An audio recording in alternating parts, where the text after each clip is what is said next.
Cessez donc de faire entendre ce cri satanique. Si mon frère me hait, je ne veux même plus le voir. Rien de plus honteux. Laissez dire la foule qui trouve là une marque de grandeur d'âme. Rien de plus bas, de plus insensé, de plus cruel. Et ce qui m'afflige plus que tout, c'est la confusion que fait le grand nombre, prenant le mal pour la vertu, l'humeur dédaigneuse et méprisante pour de la générosité, de l'honnêteté.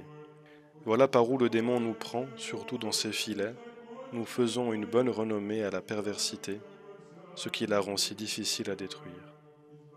Je n'entends que des gens qui se glorifient de n'avoir aucun commerce avec leurs ennemis. Eh bien, votre Seigneur met sa gloire précisément dans le contraire. Que de fois les hommes l'ont conspué, que de fois ils se sont détournés de lui, mais lui ne se lasse pas de courir à eux. Ne dites donc plus « Je ne peux avoir aucun commerce avec ceux qui me détestent ». Dites au contraire « Je ne puis rejeter ceux qui me rejettent ». Voilà le langage d'un disciple du Christ. L'autre langage est celui du démon. L'un donne une gloire éclatante, l'autre la honte et le ridicule.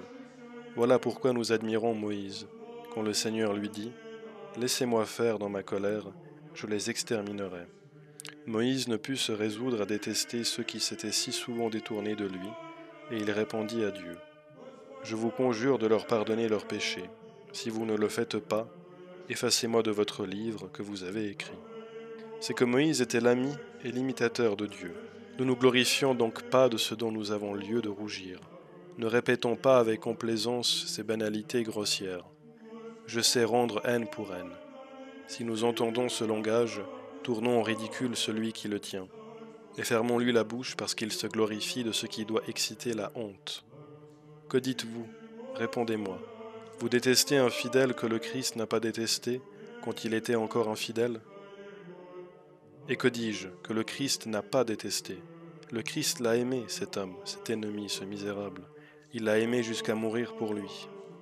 Cet homme, entendez-vous? Cet homme ainsi fait, le Christ l'a aimé de cet amour. Et vous, aujourd'hui, dites-moi, quand cet homme a recouvré sa beauté, vous le détestez? Un membre du Christ, une partie du corps du Seigneur. Ne comprenez-vous pas ce que vous dites? Ne sentez-vous pas jusqu'où va votre audace? Cet homme a pour tête le Christ est sa table, son vêtement, sa vie, sa lumière, son fiancé, il est tout pour lui. Et vous osez dire, je le déteste. Et non seulement lui, mais une infinité d'autres avec lui. Arrête, ô homme, apaise ton délire, reconnais ton frère, reconnais la démence de tes paroles, paroles d'un insensé en fureur. Habitue-toi à dire tout le contraire. Dût-il 1000 fois me rejeter, me repousser, je ne le quitte pas.